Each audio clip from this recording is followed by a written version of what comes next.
आप अपने जीवन का पहला स्मार्टफोन लाते हो खुशी से और उसी दिन आपके साथ ये घटना हो जाए। नमस्कार दोस्तों, स्वागत है आप सभी का आज की इस वाली वीडियो में। आज की जो स्टोरी है ये एक बिहार के छोटे से गांव में रहने वाले एक गरीब घर के लड़के की स्टोरी है। उस लड़के का नाम राजीव होता है। राजीव के पास खुद का एक स्मार्टफोन भी नहीं था। वो अपने पापा के पुराने फ़ोन को यूज़ करता था। उस फ़ोन को यूज़ करते करते उसको सालों बीत गए थे। अब उसके दोस्तों के पास भी स्मार्टफोन आ चुके थे और उसके दोस्त मूवीज़ वगैरह देखते थे, गेम वगैरह खेलते थे, फ्री फायर पबजी वगैरह उसमें चलाते थे और वो देखता रहता था। अब एक दिन उसने सोचा कि यार मेरे पास भी एक फ़ोन होना चाहिए जिसमें मैं मूवीज़ वगैरह खेल सकूँ, गेम्स खेल सकूँ और एंटरटेन कर सकूँ अपने जीवन को। तो उसी दिन से वो अपने पैसे इकट्ठे करने लगता है। पैसे इकट्ठे करता है। कुछ महीनों बाद उसके पास 2200 रुपये हो जाते हैं।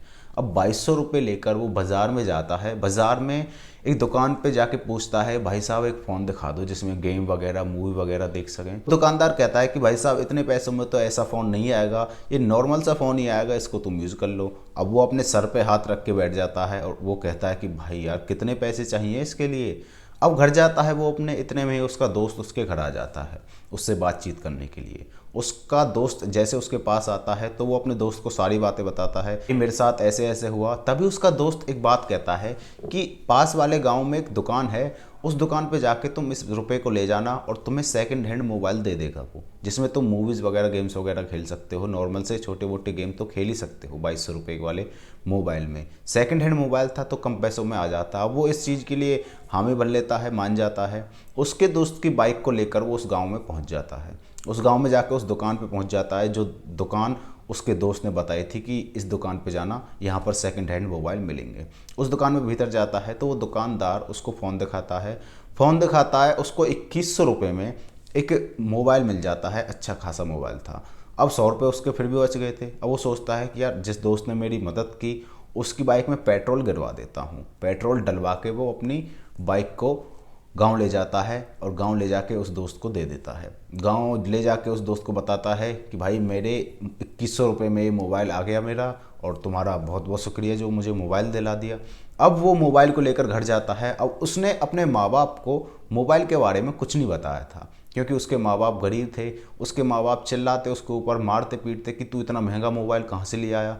वो अपने मोबाइल को जेब में रख कर ही जा रहा था जहाँ भी जा रहा था। अब रात का वक्त होता है। रात के वक्त पर उसके माँ बाप को कोई काम आ जाता है। उसके माँ बाप बाहर चले जाते हैं, किसकी मृत्यु हो जाती है। मृत्यु हो जाती है रिश्तेदारी में, तो उसके माँ बाप दोनों बाहर चले जाते हैं उस घर की तरफ जहाँ पर मृत्यु हुई थी। बाहर चले जाते हैं तो वो कहते हैं कि आज रात हम नहीं आ पाएंगे, तुम अकेले रहना। वो राजी हो जाता है। वो कहता है कि आज तो फुल वॉल्यूम में करके एक मूवी देखूंगा जो कि हॉरर मूवी है 1921 की। आपने देखी हो शायद, पुरानी बहुत है, तो वो मूवी देखूंगा और इन्जॉय करूंगा आराम से। अब वो चादर ओढ़ के अपने फ़ोन को चादर में लगा के मूवी देखने लगता है। मूवी देखता है। कुछ टाइम बाद उसके मोबाइल पे कॉल आता है। कॉल वो उठाता है, अननोन नंबर से कॉल था। अब राजीव जैसे उस कॉल को उठाता है तो राजीव को वहाँ से आवाज़ नहीं आती। दूसरी साइड से जो जिसने कॉल किया था उसकी आवाज़ उसको नहीं आ रही थी। लेकिन कुछ मिनट बाद, कुछ सेकंड बाद कह सकते हो आप, कुछ सेकंड बाद एक रोने की आवाज़ सुनाई देती है, जैसे कोई बच्चा रो रहा हो फ़ोन पे।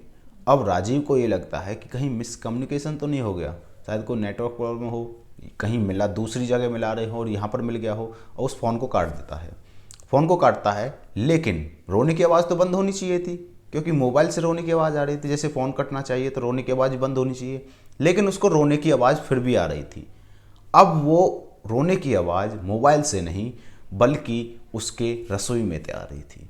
रसोई में से आ रही थी। वो रसोई की तरफ भाग कर जाता है। पर्दा पर्दा लगा होता है रसोई में, पर्दे को एकदम से हटाता है तो पर्दे के पीछे रसोई के गैस के आगे, रसोई के गैस जैसे एक कोने में गैस रखी हुई थी, उस कोने में दूसरी तरफ जो दीवार की तरफ मुंह करके एक बच्चा बैठा हुआ है। बच्चा तकरीबन 12-13 साल का। वो बच्चा बैठा हुआ है और रो रहा है बहुत तेज़ तेज़। अब वो उस बच्चे के पास जाता है और गैस चली हुई है। गैस के उजाले से वो बच्चा दिख रहा है, पूरी बॉडी उसकी दिख रही है। वो राजीव उसके बच्चे के पास जाता है और उसके कंधे पे हाथ रखता है। राजीव कंधे पे हाथ रखता ही है तभी वो बच्चा पलट कर देखता है और उसको देखकर राजीव की सिट्टी पिट्टी गोल हो जाती है। वो देखता है कि उस बच्चे की आंखें ही नहीं हैं। उस बच्चे की आंखें नहीं है। राजीव एकदम से उसका माइंड काम करना बंद कर देता है कि मैं इस सिचुएशन में आके क्या करूं, और उसका मुंह बिल्कुल सफ़ेद था, जैसे उसके मुंह में खून दौड़ ही नहीं रहा हो। उसकी आंखें नहीं एक तो, और उसका मुंह बिल्कुल सफ़ेद। तो रात के वक्त तो अकेला आदमी घबरा ही जाएगा। राजीव एकदम से अपने चेहरे को ऐसे करता है जैसे डर के मारे करते हैं, डर लगता है तो राजीव जैसे अपने मुंह को ऐसे करता है, तो राजीव एकदम से देखता है कि उस कोने में बच्चा बैठा ही नहीं है, वो बच्चा गायब हो चुका है। राजीव फिर से अपने बिस्तर में जाके सो जाता है। राजीव सोचता है कि शायद मेरा वहम हो सकता है, क्योंकि मैं हॉरर मूवी देख रहा हूँ। तो राजीव अपनी मूवी को कंटिन्यू स्टार्ट करता है, लेकिन उसको फिर से वही वाली कॉल आती है, वही वाले नंबर से, अननोन नंबर से। राजीव उठाता है, फिर से रोने की आवाज़ आती है। रोने की आवाज़ आती है, कॉल को काट देता है। फिर से उसको रसोई में से दोबारा रोने की आवाज़ आती है। वो रसोई में भीतर जाता है। भीतर अब की बार सारे पर्दे को हटाता नहीं है, बस थोड़ा सा पर्दा खोल के देखता है, और देखता है कि गैस फिर से चालू है और वही वाला बच्चा वहीं पर बैठा हुआ है। अब राजीव उस बच्चे की तरफ बढ़ने लगता है और उसके तरफ ये सोचता है कि ये कौन बच्चा है, मुझे क्यों परेशान कर रहा है। एकदम गुस्से से जाता है वो, उसके कंधे पे हाथ रखता है। कंधे पे जैसे हाथ रखता है तो वो बच्चा पलट कर राजीव के ऐसा थप्पड़ मारता है कि राजीव ज़मीन पर गिरता है। बहुत तेज थप्पड़ मारा था, उंगलियों के निशान उसके गाल पर छप गए थे।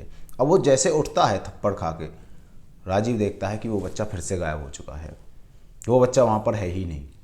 और राजीव फिर से जाकर अपने कमर में लौट जाता है। कमर में लौटता है तो लौट के उसको फिर से कॉल आता है। थोड़ी देर बाद कॉल उठाता है। अब की बार रोने की आवाज़ इतनी लाउड हो चुकी थी कि कोई किसी के कान के पर्दे भी फट सकते हैं। फ़ोन वो काटता है और उसको फिर से वहीं से रोने की आवाज़ आती है रसोई में से। रसोई की तरफ जाता है। अब की बार क्या करता है, वो एक डंडा हाथ में ले जाता है, अपने एक लाठी अपने हाथ में ले जाता है और लाठी को लेकर रसोई की तरफ बढ़ने लगता है। वो सोचता है कि अब की बार तो इसको जान से मार दूंगा, जो भी है ये चोर होगा या फिर कोई और होगा, कोई मुझे परेशान कर रहा होगा। वो अपने रसोई के पर्दे को हटाता है। पर्दे को जैसे हटाता है तो राजीव देखता है कि उस कमरे में खूनम खान हुआ पड़ा है। खून ही खून, खून की नदी बह रही है उस कमरे में। उस जो रसोई है, रसोई में खून की नदी बहकर वो एकदम से घबरा जाता है। और वो बच्चा अभी भी पीछे की तरफ दीवार की तरफ मुंह करके बैठा हुआ था, और जो इसका सोर्स था, खून का जो सोर्स था, वो उस बच्चे से ही आ रहा था, उस बच्चे से ही निकल रहा था। अब राजीव की तरफ वो बच्चा मुड़कर देखता है, तो मुड़कर जैसे देखता है तो उसकी आंखें अब आ चुकी थी। अब वो घूर घूर कर उसको आंखों से देख रहा था, आंखों से देखता है। लेकिन राजीव एक और चीज़ नोटिस करता है कि वो उस बच्चे का जो हाथ है वो छाती पर है। छाती पर वो चाकू से ऐसे ऐसे कर रहा है और वहीं से खून निकल रहा है, बहुत तेज़ तेज़ खून निकल रहा है। और उसका जो पार्ट है, जो दिलविल है, वो उसको क्लियर दिख रहा है राजीव को, क्योंकि गैस अभी भी चालू थी, गैस चालू थी, उसको सब चीज़ दिख रही थी। अब राजीव एकदम से घबरा कर अपने पीछे पीछे हटने की कोशिश करता है कि ये क्या हो रहा है, बहुत वियर्ड सी चीज़ हो रही है, अजीब सी चीज़ हो रही है, डरावनी चीज़ हो रही है। पीछे की तरफ हटने की कोशिश करता है, जैसे वो अपना मुंह पीछे की तरफ भागने के लिए करता है, तभी एकदम से सब शांत हो जाता है। क्योंकि जैसे वो बच्चा अपनी छाती में चाकू मार रहा था, तो उसको आवाज़ आ रही थी, वो आवाज़ शांत हो जाती है। राजीव फिर से मुड़कर रसोई की तरफ देखता है तो रसोई में अब कोई भी नहीं, ना ही कोई खून, ना ही कोई बच्चा।